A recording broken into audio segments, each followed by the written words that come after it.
మన రాష్ట్రీయ చలాకేక్తా మహామంచ్ కార్యకర్తలు మూల మూలల నుంచి ఇక్కడికి రావటము, అలాగే మన యూనియన్ కి విషయాలే. యూనిటీ అంటే ఏంటో కూడా మీ అందరికీ తెలుసు. మొన్నటి రాత్రి హర్యానా బండి చిరుకులూరుపేటలో బోరుగడ్డ అనిల్ అనే ఒక రాజకీయ నేత, పారిశ్రామికవేత్త,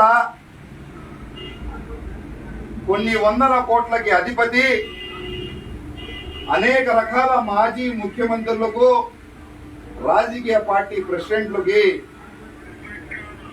అమ్మన బూతులు తిడుతూ అనేక రకాలుగా వ్యవహరిస్తాడు. ఆయన ఎవరికి భయపడ్డు, ఆయనకి ఎవరు ఏమి చేయలేకపోయారు.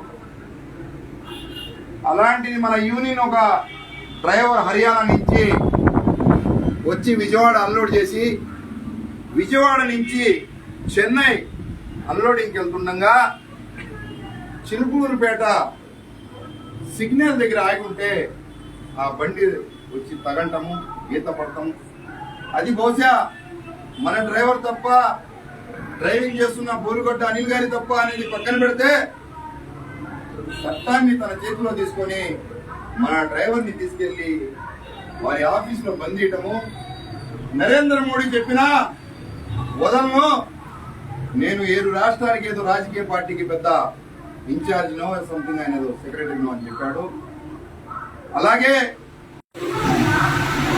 నేను తెలుసుకుంటే సెంట్రల్ మినిస్టర్ తో రప్పిస్తానని చెప్పము, నేను మాట్లాడతాను, మీరంతా ఇన్నైట్గా. కానీ మన కార్యకర్తలు, మన డ్రైవర్లు భద్రంగా చచ్చిపోగా 50 సార్లు ఒకేసారి కదా చచ్చిపోయేది.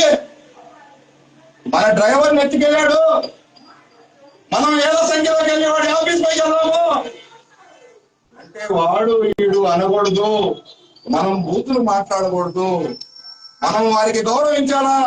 బోరుగడ్డ అనిల్ కుమార్ గారికి అని మాట్లాడాలా, వాడు వీడు అనకూడదు అని మన కార్యకర్తలకి, మన డ్రైవర్లకి చెప్పడం జరిగింది. ఫోన్లు సైలెంట్ లో పెట్టాలా, ఎవరైనా సరే చెప్పడం జరిగింది.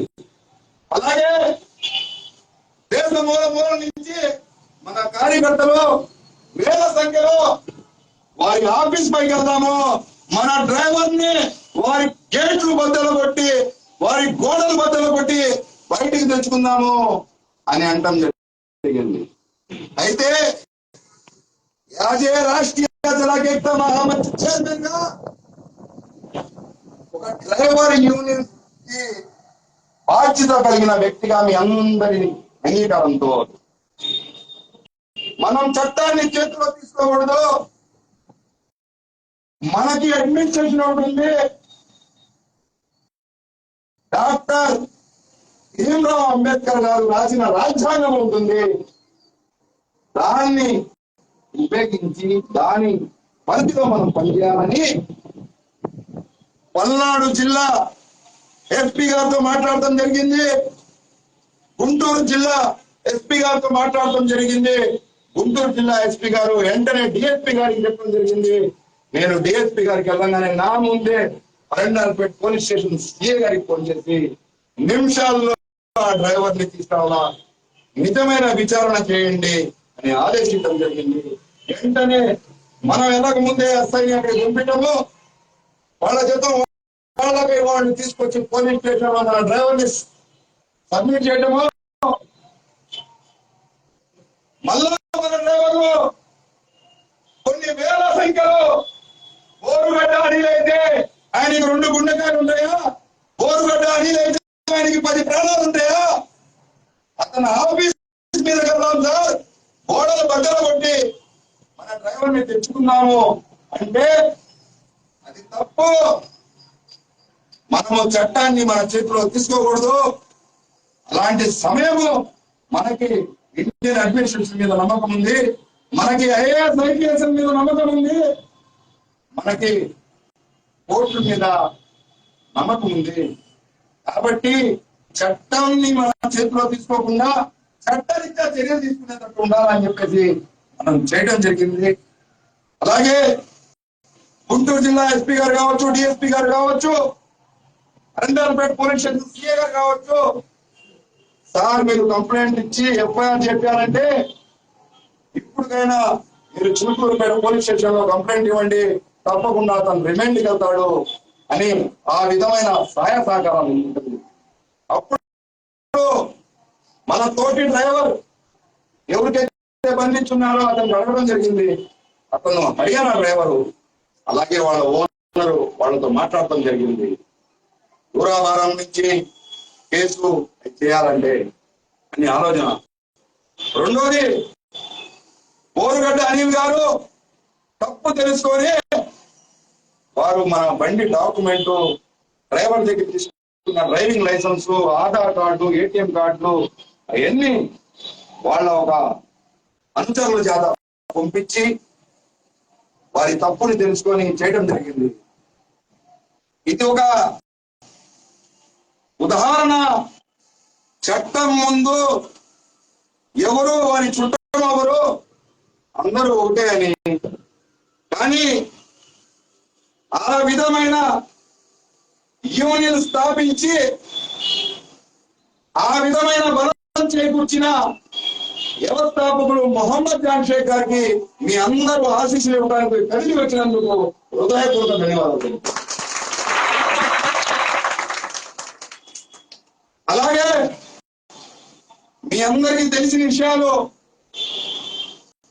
ఎన్నో చేశాం. జార్ఖండ్ లో ఒక బండి యాక్సిడెంట్ అయింది గుంటూరు, మీ అందరికి తెలిసే ఉంటుంది. ఇద్దరు మనుషులు చనిపోయారు, టిప్పర్ డ్రైవర్లు.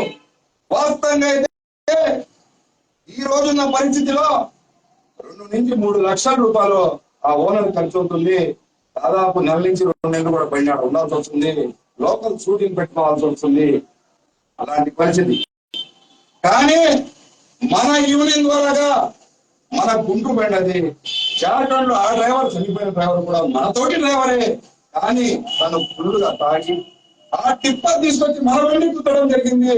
గుద్దుకొని చనిపోయాడు, కానీ ఈ బండి వాడు గుద్దలేదు. కాబట్టి చరిత్రలో మీరు ఎవరైనా సరే ఇద్దరు మనుషులు చనిపోతే కేసు ఎవరి మీద అయితే బతికినోళ్ళ మీద, సచ్చినోళ్ళ మీద అయితే సచ్చినోళ్ళ మీద బతికున్న డ్రైవర్ల చేత కేసు పెట్టించి అక్కడ సిఏ గారితో, అక్కడ జిల్లా కలెక్టర్ కి, ఎస్పీకి నేను ఫోన్ చేసి, ఎస్పీ గారికి ఫోన్ చేసి, నేను కాన్ఫరెన్స్ లో ఉంటాను సార్, మీ సిఏ గారికి చెప్పండి, న్యాయం చేయమనండి, వాళ్ళు చనిపోయారని చెప్పేసి బతుకున్నోడికి బలి చేయాలని ప్రయత్నించకండి.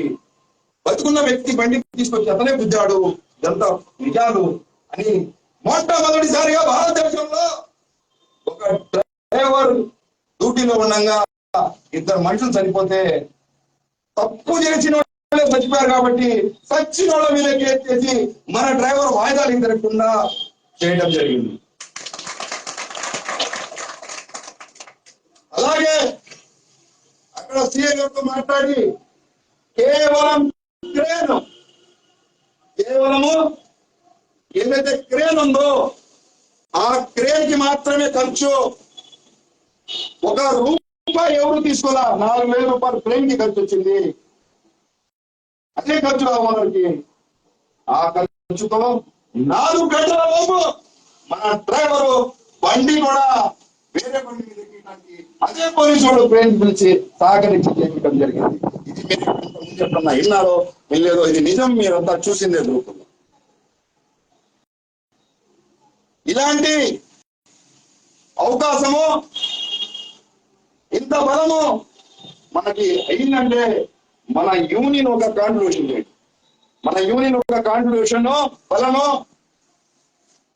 మన యూనియన్ ఒక రిజిస్ట్రేషన్ బలము.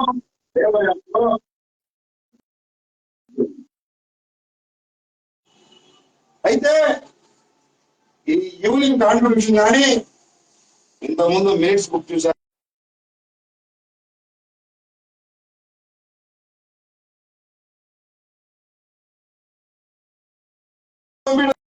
జరిగింది. నేను ఈ కాన్ఫిడెన్స్ ఉంది నా యూనియన్ కి, గవర్నమెంట్ నాకు ఇన్ని రైట్స్ ఇచ్చింది అని. అది చూసినాకే బోరుగడ్డ అనిల్ గారు మన ప్రజా హక్కుల చేసి వెంకటరత్నం గారికి ఫోన్ చేసి, అన్నా నాకు రూపాయి డబ్బులతో ఆ లైసెన్స్ ఫైలు కాగితాలు బండి అన్ని ఇచ్చేస్తాను, ముందు ఆ స్టేషన్ లో కంప్లైంట్ హక్కు తీసుకోమన్నా అని బతిలాడుకుంటూ జరిగిందంటే ఈ ఒక కాన్ఫిడెన్స్ తయారు చేయడానికి దాదాపు 100 బుక్కులు రాసి మార్చి అంత కష్టపడి చివరికి ఇంత బలంగా తయారు చేశారు మన వ్యవస్థాపకుడు మొహమ్మద్ జాన్. మనం ఏం చేసినా దీని పరిధిలోనే చేస్తున్నాము, మనం ఏం చేసినా దీనికి దాడి చేయట్లేదని ఈ సందర్భంగా తెలియపరుస్తున్నాం. అనేక రకాల మందికి యూనియన్లు అసోసియేషన్లు మీరు చూసుండొచ్చు, కానీ మన యూనియన్ అసోసియేషన్ కూడా మీరు చూస్తున్నారు.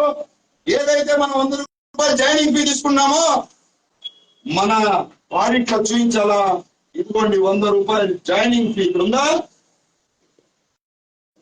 325 రూపాయలు ఏదైతే సభ్యత్వం తీసుకున్నామో గవర్నమెంట్ ఇది తెలిపి 365 రూపాయల సభ్యత్వము, 100 రూపాయలు జాయినింగ్ ఫీ. ఇది మన యూనియన్ కాంట్రిబ్యూషన్, మన యూనియన్ ఒక రాజ్యాంగంలో పొందుపరుచుకున్న విషయం. ప్రతి ఒక్క పని మన బాబాసాహెబ్ అంబేద్కర్ గారు మన దేశం కోసం ఎట్లా రాజ్యాంగం రాశాడో అలాగా మన యూనియన్ కోసం కూడా మన వ్యవస్థాపకులు మొహమ్మద్ జాన్ షేక్ గారు ఇలాంటి రాజ్యాంగం తయారు చేశారు. ఇందులో ప్రతి యూనియన్ లో నువ్వు చైర్మన్వి, నువ్వు కన్వీనర్వి, నువ్వు ప్రెసిడెంట్వి అన్ని పదవులకి ఆశపెట్టి గొర్రెల్లాగా కొంతమంది కార్యకర్తలకి వాడుకుంటూ ఉంటారు. కానీ ఈ రాష్ట్రీయ ఏకతా మంచు ఎవరికి పదవికి ఆశ పెట్టలేదు, అబద్ధం చెప్పలేదు.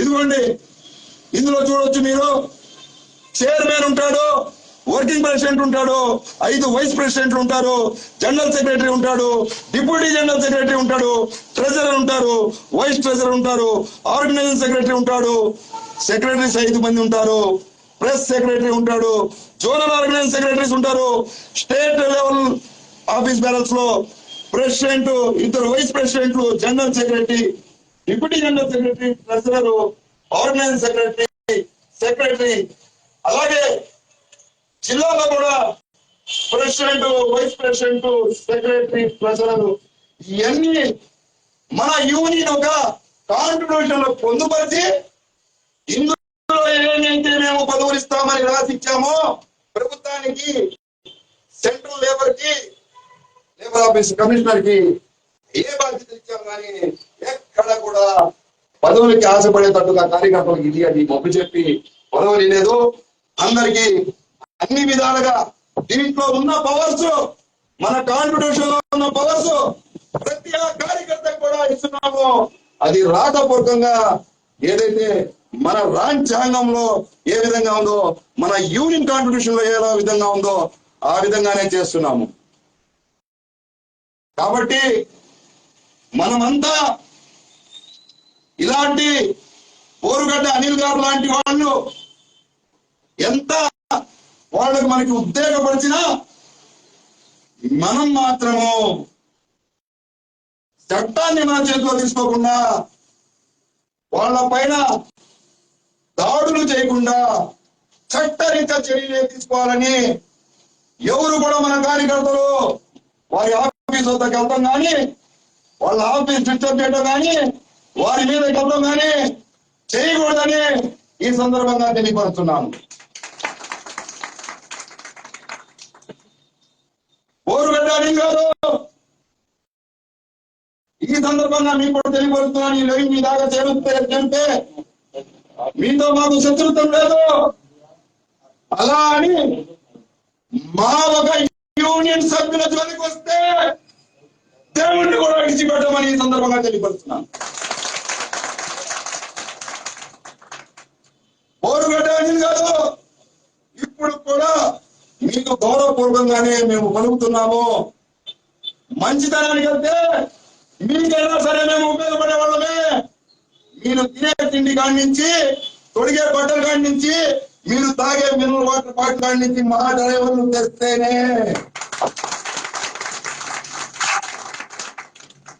మీరే కాదు, మీ కుటుంబ సభ్యులు కావచ్చు, మీ పిల్లలు కావచ్చు, పుట్టిన కాడి నుంచి కాటికి చేరేదాకా కూడా బతికినోళ్ళకు కూడా మా డ్రైవర్లతో పని అవసరం ఉంది.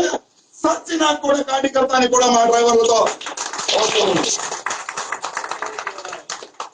కాబట్టి డ్రైవర్లని గుర్తించండి.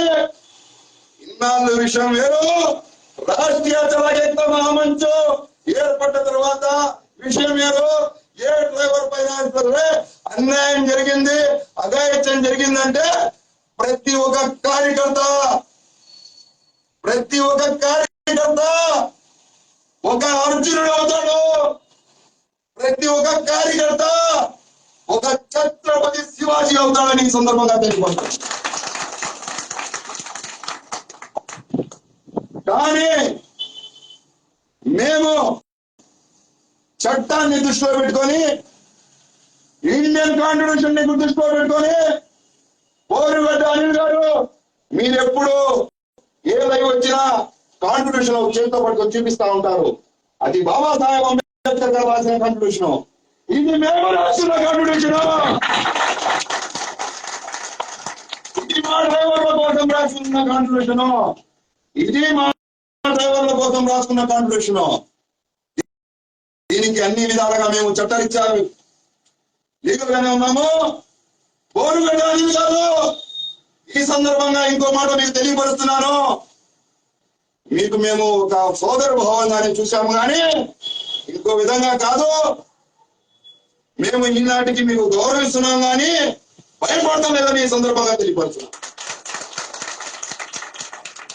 మీకు తెలుసా, కొన్ని వందల అడుగుల ఎత్తున మా డ్రైవర్లు ప్రయాణం చేస్తారు. మీరు కింద చూస్తేనే కళ్ళు తిరుగుతున్నామో అలాంటి ఘాట్ లో కూడా మేము వెళ్తాం.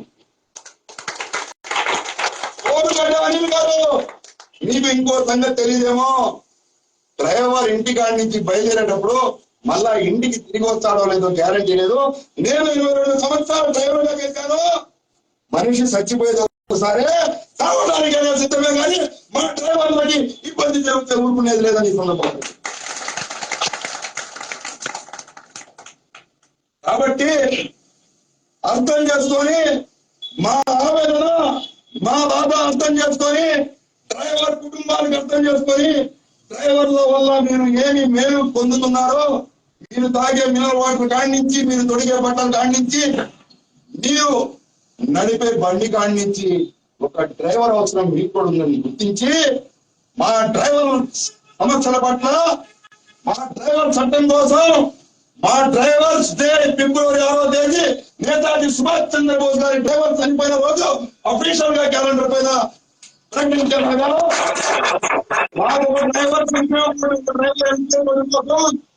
మీరు కూడా ఉద్యమం చేయాలని ఈ సందర్భంగా తెలియపరుస్తుంది.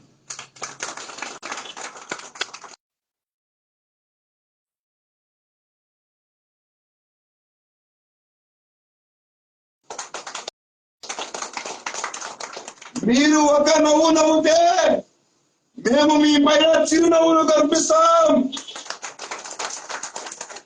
మీరు ఒకసారి కన్నుగుడ్డు పెద్దది చేస్తే మా డ్రైవర్ల కళ్ళు ఎప్పుడు కూడా నిద్ర కాచి కాచి ఎలాగానే ఉంటాయి. ఈ సందర్భాలు మీరు మామూలుగా ఉరిమి చూడాలేమో, మా డ్రైవర్ కళ్ళే ఎప్పుడు, మీరే అన్నారు మా డ్రైవర్ కళ్ళు ఎలాగో ఉన్నాయి. రేత్రిల్లా బండితోని పొగులెల్లా కష్టపడితే ఏ డ్రైవర్ కైనా కళ్ళు ఎలాగానే ఉన్నాయి సార్. అది కడుపు తీపి అండి.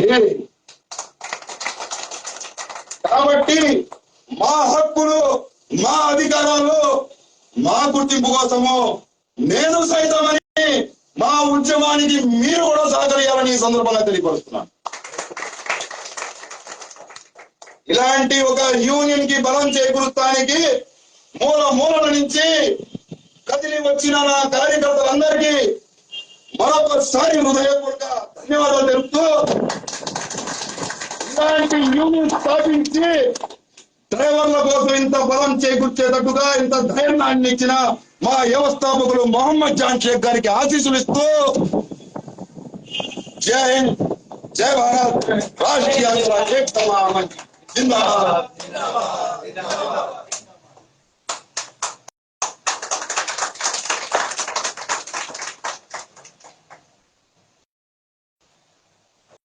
ఇక్కడ కాదు